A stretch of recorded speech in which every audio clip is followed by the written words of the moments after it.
મહત્વપૂર્ણ સમાચારો સાથે હું છું જયેશ। મહત્વપૂર્ણ સમાચાર સૌપ્રથમ રાજકોટથી કે જ્યાં આરએમસીની અંદર ચીફ ફાયર ઓફિસર લાંચ લેતા ઝડપાયાનો આ સમગ્ર મામલો સામે આવી રહ્યો છે અને આ જ મામલે અત્યારે લાંચિયા અધિકારીને ઝડપી પાડવામાં આવ્યો છે। એસીબીએ ગોઠવ્યું હતું છટકો અને અનિલ મારુએ ફાયર એનઓસી માટે ફરિયાદી પાસે 3 લાખ રૂપિયાની લાંચ માંગી હતી। આરએમસીની કચેરીમાં જ 1,80,000ની લાંચ લેતા એસીબીએ આ કર્મચારીને રંગે હાથ ઝડપી લીધા છે। હજુ 45 દિવસ પહેલા તો ચાર્જ સંભાળ્યો છે મારુ અને તેમની વિરુદ્ધ અનેક ફરિયાદો મળી હતી। મારુને મ્યુનિસિપલ કમિશનરે પણ ઠપકો આપ્યો હતો। મારુના ભાઈ અને ભાભી પણ લાંચ લેતા ઝડપાયા હતા। અગાઉ ભુજમાં ફરજ દરમિયાન પણ ભ્રષ્ટાચાર આચર્યો હોવાની શંકા સેવાઈ રહી છે।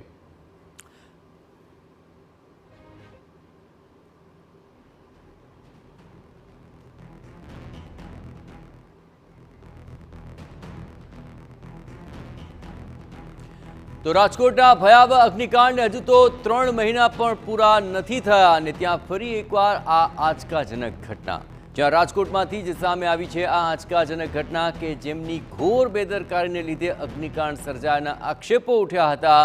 તેવા આરએમસીના ચીફ ઓફિસર સહિત ફાયર વિભાગના 3 અધિકારીઓની ધરપકડ કરવામાં આવી હતી અને તેમના સ્થાને અનિલ મારુની ચીફ ફાયર ઓફિસર તરીકે નિયુક્તિ કરવામાં આવી હતી। પરંતુ હાલ તો તે જ લાંચ લેતા હવે રંગે હાથ ઝડપાયા છે। રાજકોટમાં આ ઘટના બાદ ખળભળાટ મચી ગયો છે।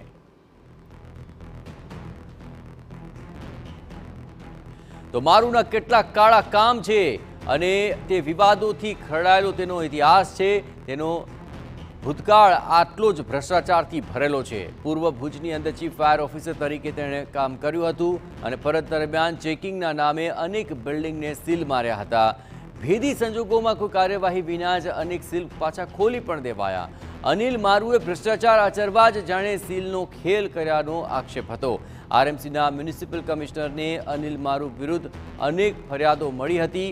કમિશનરે કંઈ ખોટું ન કરવાની પહેલેથી જ ચેતવણી આપી હતી પણ ચેતવણી આપ્યા છતાં અનિલ મારુમાં કોઈ સુધાર આવ્યો નહીં। ફાયર ઓફિસર તરીકે નિયુક્તિ થતાં જ તેણે ભ્રષ્ટાચાર આચરવાનું શરૂ કરી દીધું હતું। વર્ષ 2021ની વાત કરીએ તો 1 લાખની લાંચ લેતા અનિલ મારુના ભાભી ઝડપાયા હતા। વર્ષ 2021માં જ 4 લાખની લાંચ લેતા અનિલ મારુના ભાઈ પણ ઝડપાયા હતા। શું લાંચમાં અનિલ મારુની પણ સંડોવણી હતી કે કેમ તેને લઈને હવે તપાસ થશે।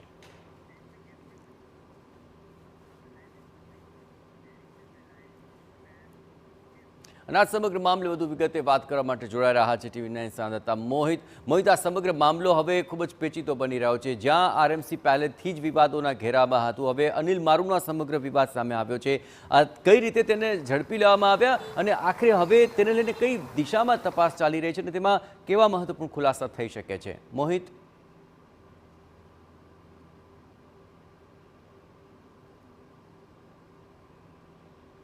ટીઆરપી ગેમ ઝોન અગ્નિકાંડ સામે આવ્યો હતો અને તેમાં જે રીતે અધિકારીઓની બેદરકારી સામે આવી હતી, કેટલાક અધિકારીઓના ભ્રષ્ટાચાર છે તે સામે આવ્યો હતો। આ વાતની હજુ જે 3 મહિના પણ વીત્યા નથી ત્યાં ગઈકાલે રાજકોટ મહાનગરપાલિકાના ચીફ ફાયર ઓફિસર જે એબી મારુ છે તેઓ 1 લાખથી પણ વધારેની લાંચ લેતા રંગિયાત એન્ટી કરપ્શન બ્યુરોના હાથે ઝડપાઈ ગયા।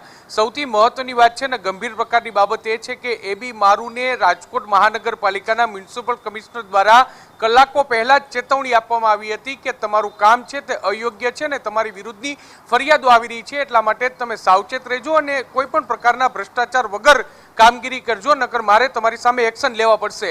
આ પ્રકારની જે ધમકી, આ પ્રકારની ચેતવણી આપવા છતાં પણ જે એબી મારુ છે તેમની કાર્ય કરવાની પદ્ધતિમાં કોઈ પણ પ્રકારનો ફેરફાર ન થયો અને અંતે તે એન્ટી કરપ્શન બ્યુરોના હાથે ઝડપાઈ ગયા। સૌથી મહત્વની વાત જે એ પ્રકારની છે કે જે રાજકોટ મહાનગરપાલિકામાં ટીઆરપી ગેમ ઝોન અગ્નિકાંડ થયું અને ત્યારબાદ રાજકોટ મહાનગરપાલિકા સફાળું જાગ્યું હતું અને શહેરમાં જે પણ બિલ્ડિંગો આવેલા છે તે તમામ બિલ્ડિંગોમાં એયુ પરમિશન, બીયુ પરમિશન અને ફાયર સેફટીના સાધનો એટલે કે ફાયર એનઓસી ન હોય તો તમામ બિલ્ડિંગ એકમો છે તે સીલ કરવામાં આવતા હતા ને જ્યાં સુધી ફાયર એનઓસી ન મળે ત્યાં સુધી આ સીલ ખોલવામાં આવતા ન હતા. પરંતુ ગઈકાલે જે ઘટના સામે આવી કે એક ફરિયાદી પાસેથી એનઓસી માટેના જે 3 લાખ રૂપિયાની માંગણી છે તે કરવામાં આવી હતી. પહેલો હપ્તો 1,20,000 છે તે પહેલેથી આપી દીધો હતો અને 1,80,000નો હપ્તો છે તે દેવાનો બાકી હતો. અને ગઈકાલે જ્યારે પોતાની જ ચેમ્બરમાં આ જે ચીફ ફાયર ઓફિસર છે તે લાંચની રકમ સ્વીકારી રહ્યા હતા તે દરમિયાન જ એસીબીએ છટકું ગોઠવી અને તેને પકડી પાડ્યા છે. નવાઈની અને ચોંકાવનારી વાત તો એ છે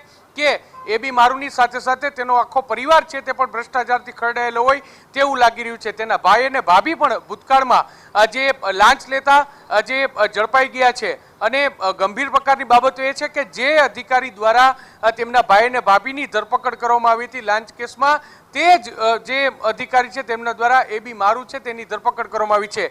ગઈકાલે એસીબીએ તેની ધરપકડ કર્યા બાદ તેમનું જે રાજકોટ ખાતેનું નિવાસસ્થાન છે રાજકોટના 150 ફૂટ રિંગ રોડ ઉપર ત્યાં પણ તપાસ છે તે હાથ ધરવામાં આવી હતી. એટલું જ નહીં પરંતુ તેની ભુજ ખાતેની જે મિલકતો છે તેને લઈને પણ તપાસ કરવામાં આવી હતી. જો કે હજુ સુધી તેમાં કોઈ પણ પ્રકારની જે માહિતી છે તે મળી નથી. હવે સવાલ એ વાતનો થઈ રહ્યો છે કે તેઓએ રાજકોટ મહાનગરપાલિકાના ચીફ ફાયર ઓફિસર તરીકે ચાર્જ લીધાના 45 દિવસ જેટલો સમય છે તે વીત્યો છે. ત્યારે 45 દિવસના સમયગાળા દરમિયાન ફાયર એનઓસીના નામે કેટલા લોકો સાથે આ પ્રકારનો તેમને ભ્રષ્ટાચાર કર્યો છે તે તપાસનો વિષય રહેશે. સૌથી મહત્વની વાત એ છે કે જે મ્યુનિસિપલ કમિશનર છે તેમને ફરિયાદ મળી હતી ત્યારે આ ફરિયાદના પુરાવાઓ તેની પાસે આવે છે કે કેમ જો ફરિયાદના પુરાવા મળ્યા હોય તો જરૂરથી જે એબી મારુ સામેનો કેસ છે તે મજબૂત થઈ શકે છે. રાજકોટ મહાનગરપાલિકામાં ટીઆરપી ગેમ ઝોન અગ્નિકાંડ બાદ જે રાજ્ય સરકાર દ્વારા સાફસૂફી કરવામાં આવી અને તાત્કાલિક અસરથી ભુજથી એબી મારુનું પોસ્ટિંગ રાજકોટ કરવામાં આવ્યું હતું. સ્વચ્છ પ્રતિભાની વાત કરવામાં આવી રહી હતી.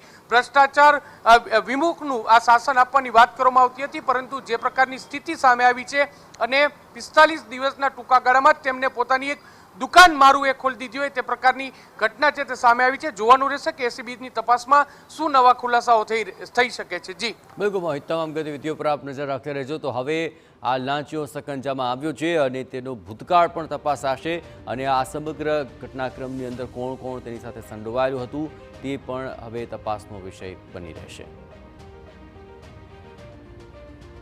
સવાલ ઉઠી રહ્યા છે કે આખરે આ સમગ્ર બાબત લઈને હવે આગામી સમયની અંદર કેવા મહત્વપૂર્ણ ખુલાસા થશે.